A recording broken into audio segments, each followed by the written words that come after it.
Hello and welcome to Indian Standard Time. I'm Siddharth Varadarajan and my guest for today's discussion is Professor Gareth Stedman Jones, historian, professor of the history of ideas and author of Karl Marx, Greatness and Illusion, his most recent book.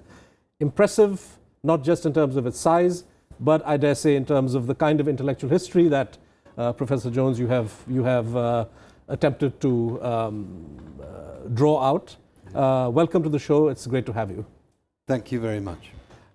Let's start with what I found an interesting and intriguing part of the book, which of course many reviewers have picked up on, which is that throughout the book you refer to Karl Marx, or Marx as we know him throughout the world, as Karl.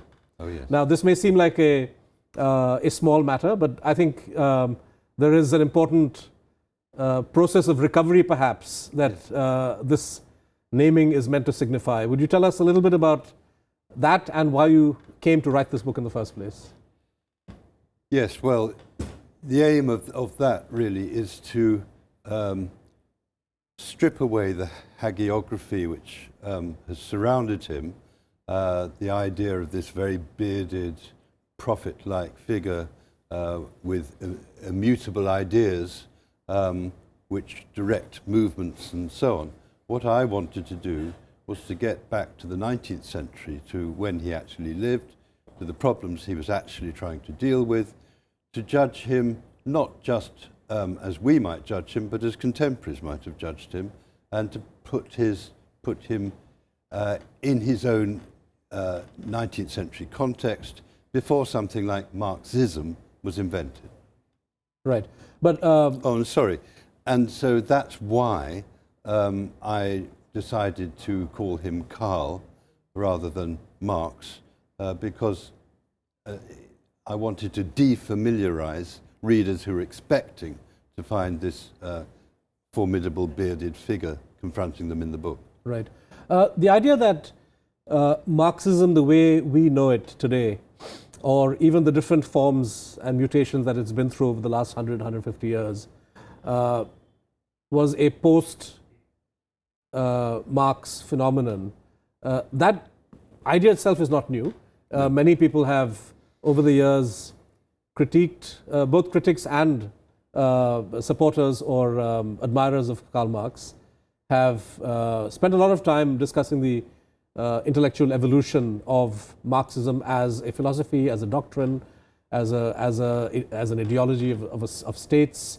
What, to your mind, is the significant new elements that you highlight in your book in terms of the distance between Marx or Karl as the individual and Marxism as a philosophy or as an ideology?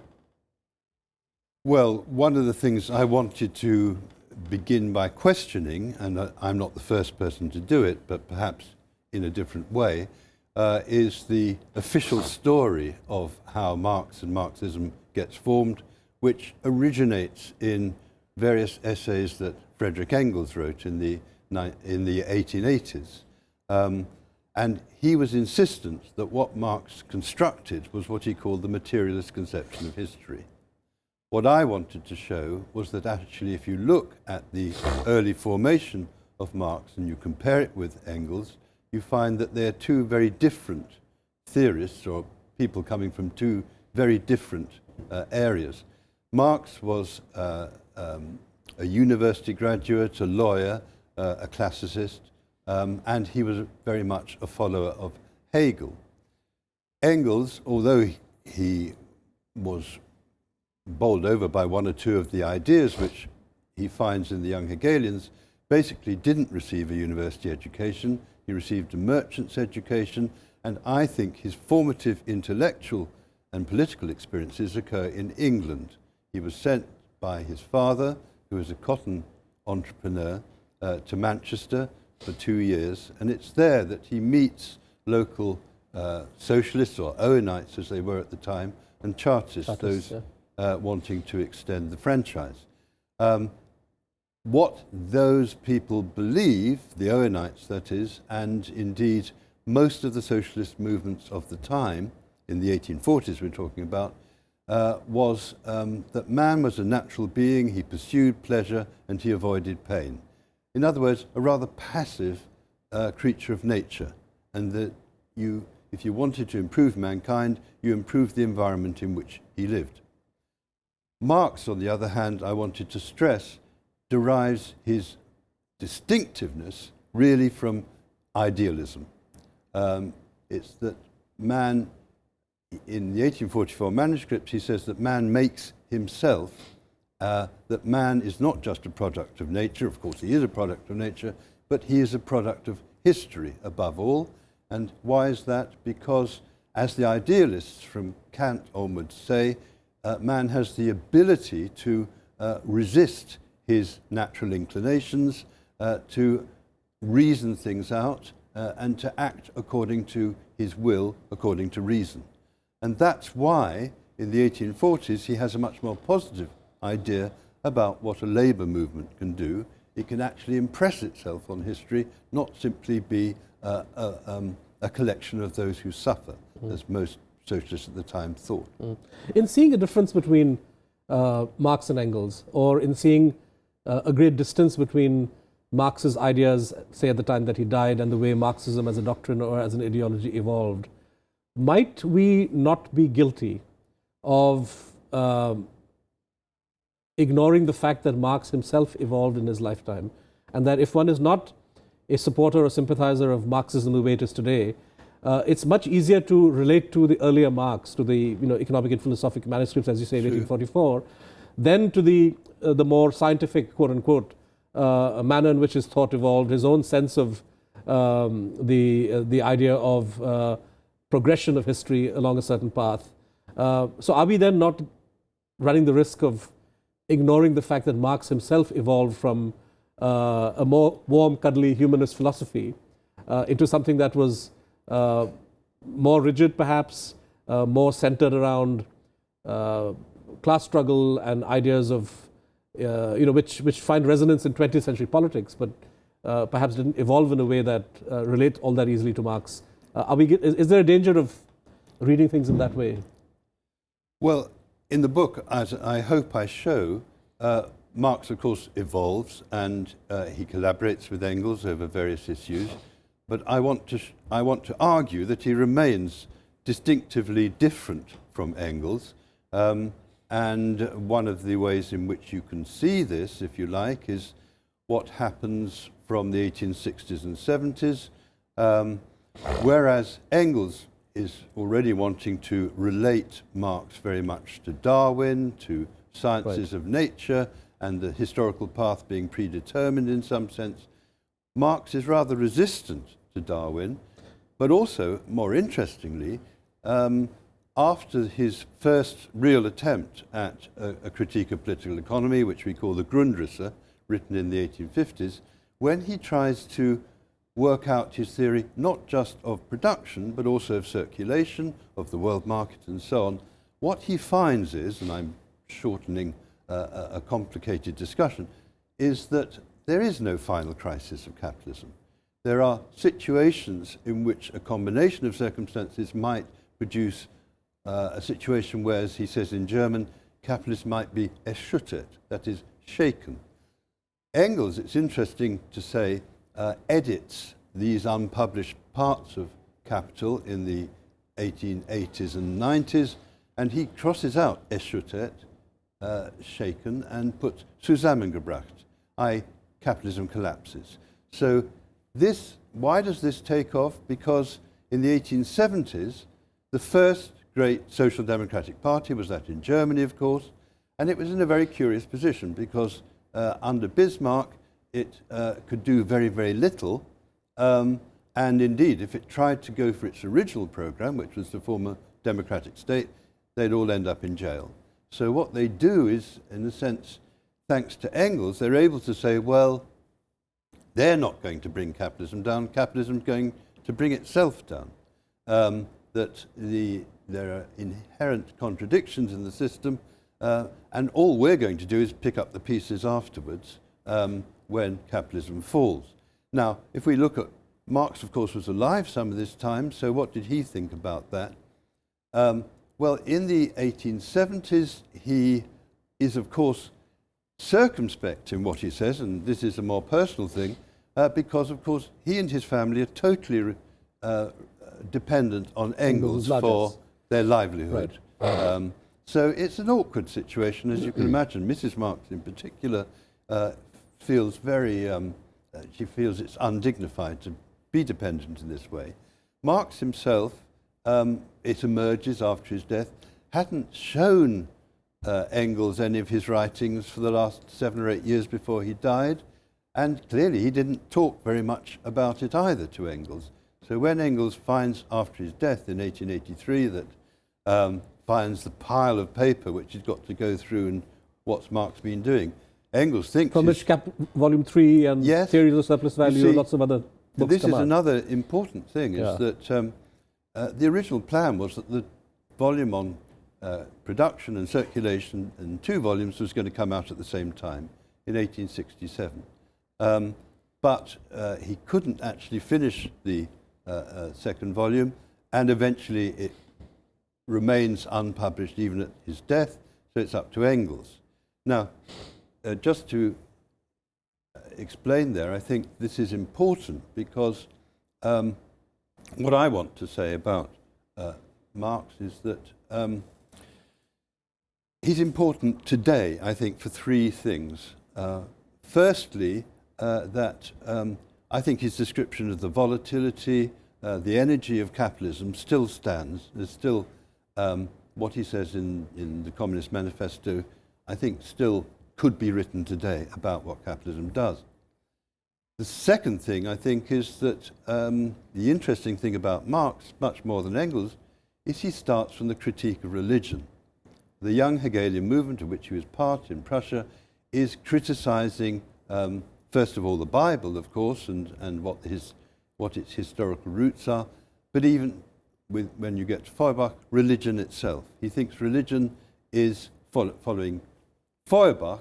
He thinks what Feuerbach has said about religion, which is that man can project his powers onto an independent entity, and that entity then appears to govern the world. That's his idea of God. Marx's originality in many ways is to think that that idea of abstraction, as Feuerbach calls it, could be applied to other things. It could be applied to the market. It could be applied to pierce the veil state, of the economy, as it were. To the economy. Yeah. And the same sort of self-deception goes on where people think they're the creatures of an economic system rather than realizing they themselves have made that exactly. The system producers and of it, could change it. Yeah. And then the third thing, just to say, is that, of course, everyone knows the Marx who looks forward to the fall of the Winter Palace in 1917 and the revolution. But this isn't how Marx evolved. Marx in 1848 did indeed try, with a Jacobin-style organization, the Communist League, to try to impress itself on the German Revolution of 1848, got almost nowhere. And by the 1860s, he's really given that model up. He's much more interested in, when you see what he's writing in Capital, in showing that a combination of forces, both political and social economic, would produce eventually some transition. Yeah. But this will be a process more akin to the transition from feudalism to capitalism. It won't just take place in one particular moment. And he's very excited in 1867 because there's the International Workingmen's Association and there's pressure in England which forces a reform of the Parliament. And he calls that, and they call it, pressure from without. So if you imagine what would have happened if Capital had come out complete in 1867, the same moment as Capital, then I think one would have a rather different idea of what Marx did. Now, just one last point about that. In the 1870s, he doesn't go on trying to solve this problem, which he can't solve in writing about Capital. He goes back to primitive communism, if you like, to the first, to the village community, as he sees it, and having in the Russian context. Yes. He once derided this, of course, in the 1850s, but by the time we get to the 1870s, he's come round to thinking it's a good idea, that that there are societies which could bypass capitalism and with some help could move straight from the village community, as it were, to a post-capitalist community. Right. But in his excitement for and disappointment by the failure of the Paris Commune, for example, Yes. It was evident that Marx, he may not have, towards the later part of his life, been a participant in revolutionary party politics, but his association with working class movements and his sense of joy at their success did suggest that you needed some kind of a political push as well, other than Yes. simply the objective movement of the economy or circumstances. Absolutely, and this is one of I mean, he may not have taken things to the extent that Lenin took when he had a Right. whole theory of party building and so on, but Well, what he thought was that you needed a combination of things. You needed some sort of political movement. He gets more wary about calling it a party at that stage because that's been unsuccessful in his lifetime. But some combination between political organisation, cooperative production, new forms of joint stock company and so on, all these different things would bring pressure upon the system as it was. And of course, the 10 hours movement, i.e. the limitation of factory hours, which you'd had in England, he sees as the first victory of labour over capital. right. But he certainly thinks you need organisation of some kind. That's his main argument against Bakunin and the anarchists, to say that in the end you do need a state, you do need to have the associated producers making that state, and by the end he's saying you need some sort of representative system Right. on which they can proceed. Right. Marx's career as a journalist is something that I find particularly fascinating as a journalist myself. Very perceptive observations, not just of what's happening in North America, but even India. And if you consider that these are based entirely on, Reports. information coming 2 or 3 months later, very perceptive, I dare say, and the currency of, or the relevance of some of his writings, even though people have been critical of his views of Indian villages and so on, but I think a lot of that analysis has stood the test of time. What emerges at the end of Marx's own life, and you bring that out, is also the fact that he was much more open to multiple paths. In the earlier Marx, he might not have been, but by the end, the kind of forwards that he's writing to translation of the French translation of Capital, or even different Yes. editions of the Communist Manifesto, you see a much more flexible Marx emerging from this. No, I agree. And what the French translation shows in particular is that he's prepared to adapt his findings a bit to the audience he's trying to reach. So he's not nearly as negative about factory production, for instance, in France as he is in England. Right. Tell us something about your own intellectual evolution. You were with the New Left Review. You were very much a man on the left, Marxist, and in some of your earlier writings, you perhaps even critiqued people for misreading Marx in a particular way. Tell us how your own intellectual history evolved. Were there particular moments when was it a eureka moment, or was it something that, as you deepened your knowledge and study of Marx himself as an individual, you evolved in a certain direction? Well, I think my political life began in 1956 with Suez, and the revolt against Suez and the British government's action Right. in Suez. And from there, from school to university to get into the New Left, we were very concerned, obviously, about Vietnam at the time, and 1968 in Paris, and national liberation movements in the Third World, as it was called. This was, and I was particularly interested in French sources of all this. I read Sartre and Lévi-Strauss and Althusser. And so far as I knew anything about Marx in the 60s, it was through Althusser. So it was a very strange bit of Marx in a way, Right. What I think about it now looking back. In the end of the 60s, there was a sort of parting of the ways, because the majority of New Left Review thought that somehow revolution was on the cards in Europe, having particularly gone to Germany and seen the SDS in Frankfurt and Berlin, I didn't think that at all. And I was more interested, I think, in the development of some form of left journalism in England. We also formed a historical journal called the History Workshop, myself and Raphael Samuel, in which our line against sort of more sectarian lines was that let 100 flowers bloom. In other words, the magazine would be pluralist in its conception of what the left meant.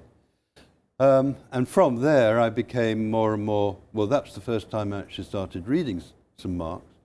And gradually, and particularly I wrote about Chartism and English labour history, and it became more and more clear to me that what... And your book on poverty in London comes out around this time? Yes. Yes, yeah.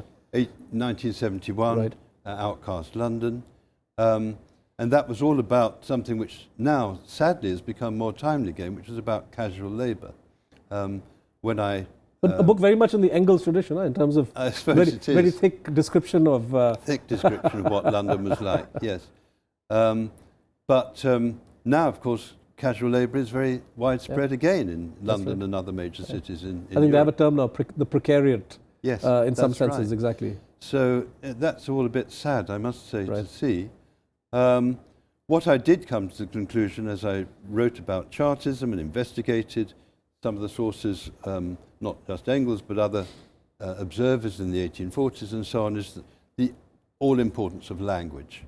And so from the late 70s onwards, I became sure of that there was no such thing as just a direct transmission belt from experience to class consciousness. Right. What there were languages which dealt with experience in various different ways and gave it different directions. So it's a much more pluralist idea, and that's something which I tried to develop in my book called Languages of Class. We have about a minute and a half left. As a historian of ideas, do you see a space for the continuing relevance of Marx's thought, Marx's ideas? I know that in the popular press, following the 2008 financial crisis, there's been a lot of discussion on how Marx has become relevant again. How do you see this as a historian of ideas? Well, I think more relevant than, I think a weak point in his thought basically was his politics in the sense of political organisation and perception of what was actually going on the ground at the time. But I do think these thoughts I mentioned about religion continue to be relevant.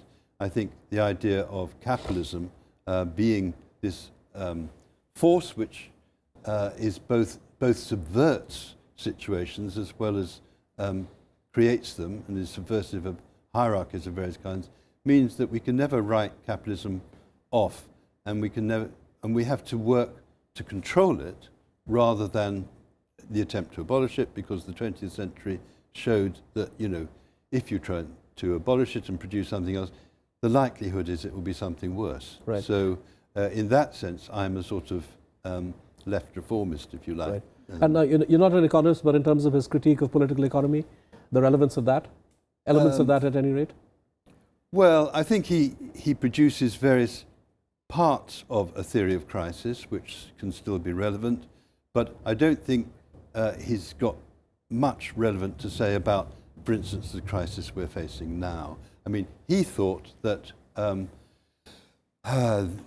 in the future, with the reduction of hours, this would be something like a sort of paradise for workers. But now, the idea of workless people looks a bit nightmarish. Right. Professor Gareth Stedman Jones, it's been a real pleasure talking to you. Thank you very much for joining us on the program. Thank you for asking me to talk. Thank you. Well, that wraps up this episode of Indian Standard Time. We had, I thought, a very interesting discussion with the author of Karl Marx, Greatness and Illusion, new book by Professor Gareth Stedman Jones. It's available in India. It's being distributed here. If you are intrigued by some of the ideas that we've discussed, you need to go out and get a copy and read it. Thank you so much for joining us, and do come again next week, same time. Thank you very much.